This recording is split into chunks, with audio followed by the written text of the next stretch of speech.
Today I'm going to show you how to make my red velvet cupcakes. Before starting, melt 3/4 cup of unsalted butter, let it come to room temperature, and then add 3/4 cups worth of canola oil to it for a total of 1.5 cups. Take out 2 large eggs so that they come to room temperature and 1 cup of cultured buttermilk. In this bowl, I've got 2.5 cups of cake flour, and now I'm adding 1.5 cups of granulated sugar. To that, I'm going to add 1 teaspoon of baking soda, and I've sifted the baking soda so that there are no clumps. 1 teaspoon of cocoa, I've sifted that as well so that there are no clumps in the batter, and 1 teaspoon of salt. Okay, take a whisk and whisk it together.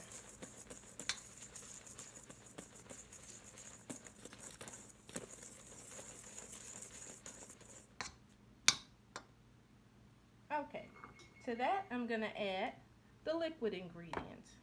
I'm going to start with the buttermilk. This is 1 cup of cultured buttermilk. I'm going to add the 1.5 cups of the mixture of the 3/4 cups of melted butter and 3/4 cup of canola oil for a total of 1.5 cups. 1 teaspoon of pure vanilla extract and 2 large eggs. And a teaspoon of white distilled vinegar.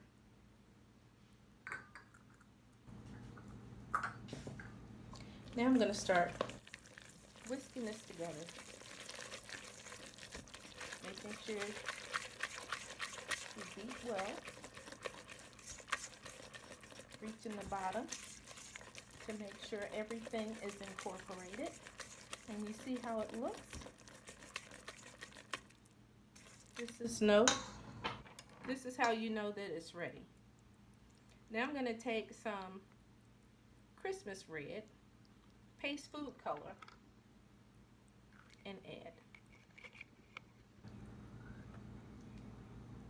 I probably didn't need to add that much, but it's fine.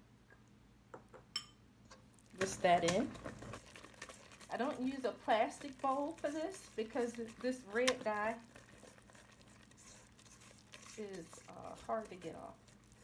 Okay, that is completely mixed. Now I'm going to let this sit for about 10 minutes so it can thicken, and then I'll start putting it into the muffin cups.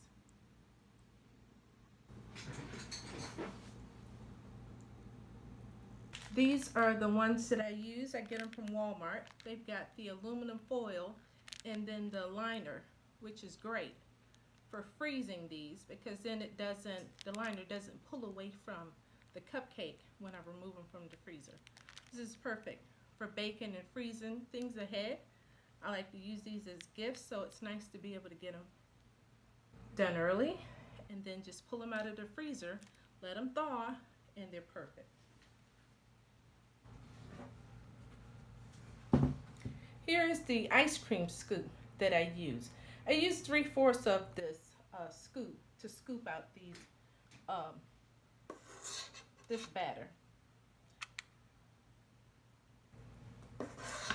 And this is a 24-cup muffin pan that I'm using. And I like this one because once I portion everything out, I can see at a glance. If I put too much in one, I can move it to others that may not have as much batter in it. That way I get even topped cupcakes. I don't like to see some of them short and some of them tall in the bag, in the package, because you can see it at a glance once they're done. But this red velvet cake recipe comes from Cake Man Raven. He is the king of red velvet cupcakes and cakes in New York. He does whole cakes and cake slices and stuff. So if you're ever in Brooklyn, New York, you gotta stop by and see him. He's amazing. The only difference between his recipe and my recipe is that I changed the time that I cook. He cooks his at 325. I cook mine at 350. I added melted butter, and then I hand mix it instead of using a mixer, because I just find it comes out better when you hand mix it. But this red velvet cake has its own fans here in Selma, Alabama. It's the most popular cupcake that I make, and it's just amazing to me how many people ask for it. But as you can see, it's very easy to put together.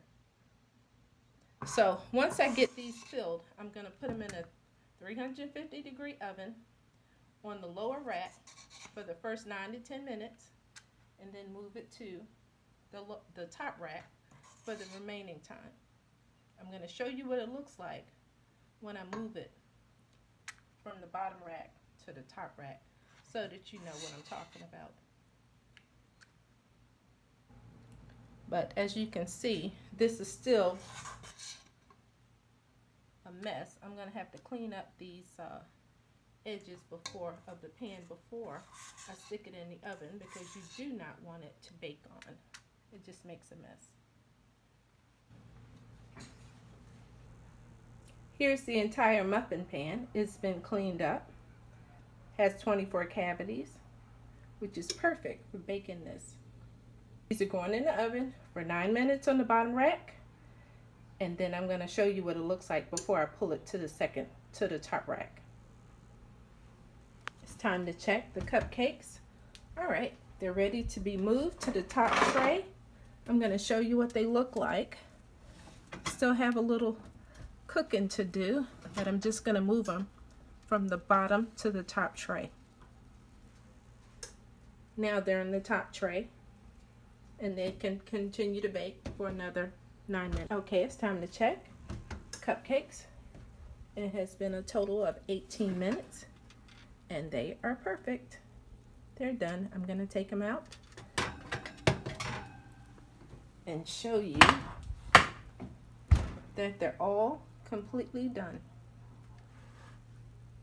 So I will let them cool, and then I will frost them with my cream cheese frosting recipe that tastes like ice cream.